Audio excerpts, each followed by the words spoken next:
Hello everyone. Hope आप सबकी preparation अच्छे से चल रही होंगी। आप सबके घर पे बराबर proper time to time study भी चालू होंगी। हम सबको पता है कि हमारे पास लिमिटेड टाइम है, तो उस टाइम का प्रॉपर तरीके से यूटिलाइजेशन कीजिए और ज़्यादा से ज़्यादा पढ़ने की कोशिश कीजिए। तो आपकी प्रिपरेशन को और ज़्यादा एक नेक्स्ट लेवल पे ले जाने के लिए हम ये नेक्स्ट वीडियो लेकर आए हैं। आज हम लोग पढ़ेंगे मेजर्स ऑफ सेंट्रल टेंडेंसी होता क्या है, एग्जैक्टली ये नेचर किस तरीके से काम करता है, मीन क्या रहता है, मीडियन क्या रहता है और इसका थ्योरेटिकल कंसेप्ट और कुछ प्रैक्टिकल कंसेप्ट हम लोग आज पढ़ने की कोशिश करेंगे। So here is the meaning of measures of central tendency कि एग्जैक्टली होता क्या है, ये सेंट्रल टेंडेंसी का मतलब क्या है।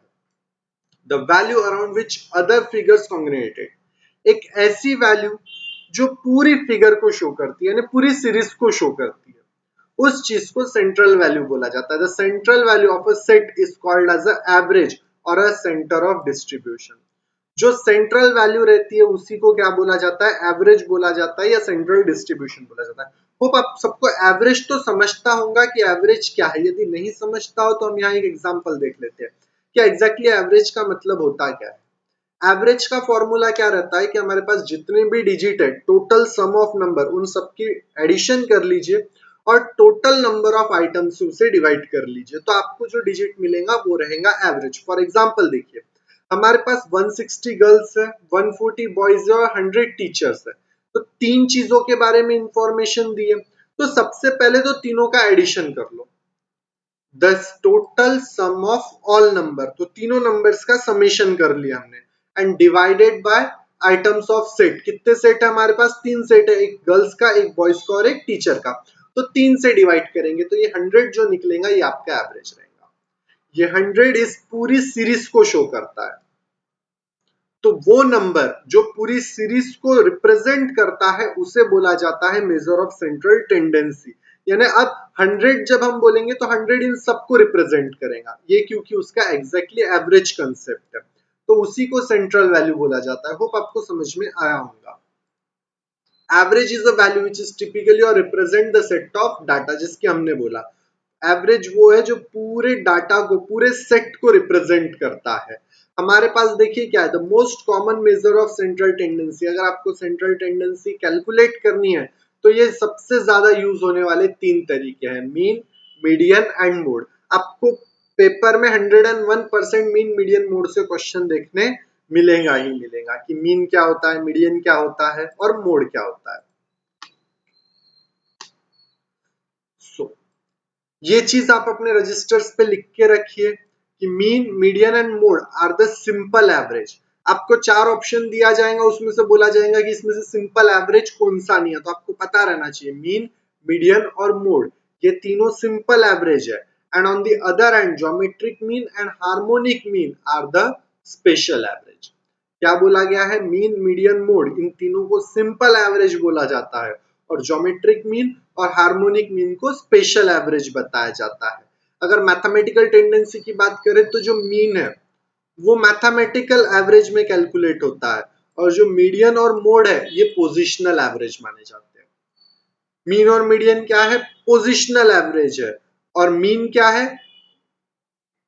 Median and mode. Median and mode क्या है, पोजिशनल एवरेज, और मैथमेटिकल एवरेज में मीन आता है। आपको ये चीज भी याद रखना जरूरी रहेगा कि मीन मैथमेटिकल एवरेज है और median and mode positional average माना जाता है। फिर मीन के तीन तरीके के हैं, अरिथमेटिकल मीन, ज्योमेट्रिक मीन और हार्मोनिक मीन। हर चीज को लिख कर रखिए और ज्यादा से ज्यादा समझने की कोशिश कीजिए।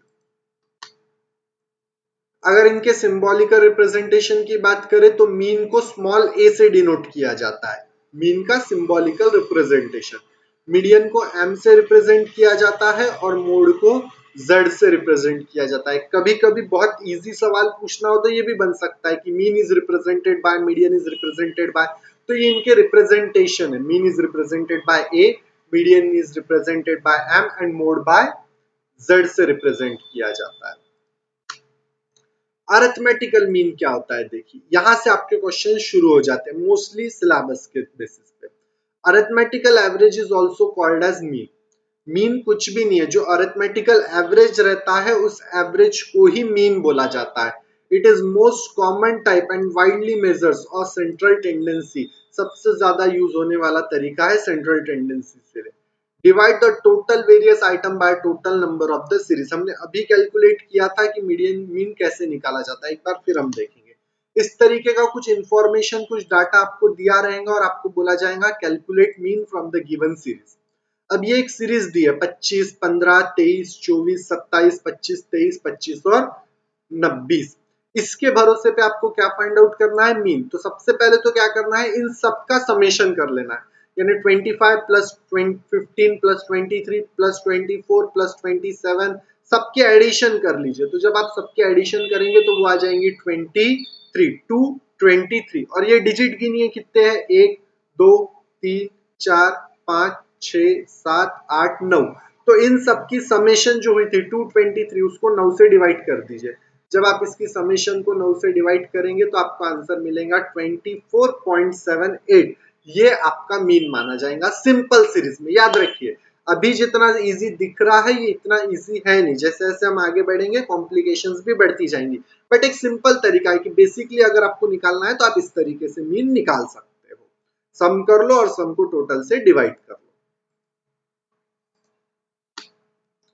मीडियन देखिए क्या होता है, median is the value of item goes divide the series into equal part. Median वो डिजिट रहता है जो आपकी सीरीज को इक्वल पार्ट में डिवाइड कर देता है। जैसे कि समझिए, एक सीरीज है आपके पास, इस सीरीज में नंबर्स लिखे हुए हैं और वो डिजिट जो इनके सबसे सेंटर में है, यहां पर जो सबसे सेंटर में बताया जा रहा है कि जो सीरीज को दो हिस्सों में डिवाइड कर देता है, तो यहां जो डिजिट रहेगा उस डिजिट को मीडियन बोला जाएगा, जिसके एक साइड पे उस डिजिट से सारे हायर डिजिट रहेंगे और दूसरे साइड पे उस डिजिट से सबसे लोअर डिजिट रहेंगे। तो जो सबसे सेंटर वैल्यू रहती है उसे क्या बोला जाता है, मीडियन बोला जाता है। मीडियन कैलकुलेट कैसे किया जाता है वो भी समझने की कोशिश कीजिए। अब देखिए इस सीरीज में बोला गया है कैलकुलेट द मीडियन। अगर आपको मीडियन निकालना है तो आप कैसे फाइंड आउट करेंगे। अब मीडियन निकालने के लिए सबसे पहले इस पूरी सीरीज को क्या कीजिए, अरेंज कर लीजिए सिस्टमैटिक मैनर में, एक असेंडिंग ऑर्डर में। तो देखिए ये सीरीज अरेंज होगी, सबसे छोटा सबसे ऊपर है और सबसे बड़ा सबसे नीचे है। इस तरीके से इस सीरीज को असेंडिंग डिसेंडिंग ऑर्डर्स के यूज फॉर्मूले के तहत अरेंज कर लीजिए और फिर ये फॉर्मूला यूज कीजिए, the size of n plus 1 divided by 2 item. n means number of item, आपके पास कितने नंबर्स ऑफ आइटम है, देखिए सबसे नीचे लिखा है 9। गिन भी सकते हो आप, 1 2 3 4 5 6 7 8 9, कुल मिला के आपके पास 9 डिजिट है। सो 9 प्लस 1 डिवाइडेड बाय 2 करोगे तो आपको आंसर मिलेगा फिफ्थ आइटम। इसका मतलब क्या है कि आपकी सीरीज का जो फिफ्थ आइटम है वो आपका आंसर है, यानी 25। तो देखिए ये जो सेंटर वैल्यू है, इसके एक साइड में पूरे हायर डिजिट और उसके एक साइड में पूरे अपर डिजिट। तो ये फॉर्मूले आपके लिए सबसे इंपॉर्टेंट है, n प्लस 1 डिवाइडेड बाय 2। जितने भी आइटम्स है उसको प्लस 1 कर लीजिए, 9 आइटम्स है तो 9 प्लस 1 10, 10 डिवाइडेड बाय 2 तो फिफ्थ। तो जो फिफ्थ आइटम है, फिफ्थ आइटम कौन सा है, 25। तो 25 आपका मीडियन माना जाएगा। सिंपल तरीका मीडियन कैलकुलेट करने का। अब इसी तरीके से मोड देखिए, मोड क्या होता है, the most highest item in the series.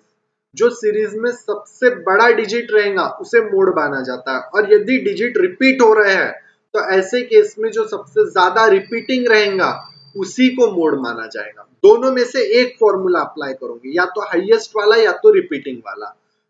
Mode को ही मोस्ट फैशनेबल वैल्यू भी बोला जाता है। अगर आपको कोई पूछे कि मोस्ट फैशनेबल वैल्यू कौन सी है तो आपको पता रहना चाहिए कि mode is treated as most fashionable value.